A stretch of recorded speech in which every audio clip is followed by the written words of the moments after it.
olacağız. Biz diyoruz ki halk yönetecek kendini, halk. Ne istiyorsanız o olacak. Parayı nereye harcamak istiyorsanız belediyeyle birlikte siz karar vereceksiniz. Park mı istiyorsunuz? Kanalizasyon mu istiyorsunuz? Siz referandumla kendiniz karar vereceksiniz. Ve burada diyoruz ki bir anlı kendi çocuğunu ana dilinde Zazaca'da eğitecek.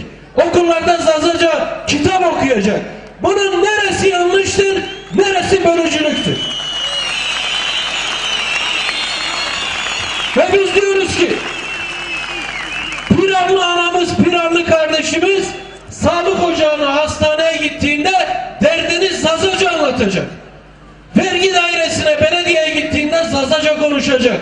Oradaki memur da onun dilini ya öğrenecek ya da bir Zaza memur olacak. Çünkü buradaki insan neyse, dili, kültürü, inancı, ona mecburen devlet uyacak. 90 yıllık anlayış neydi?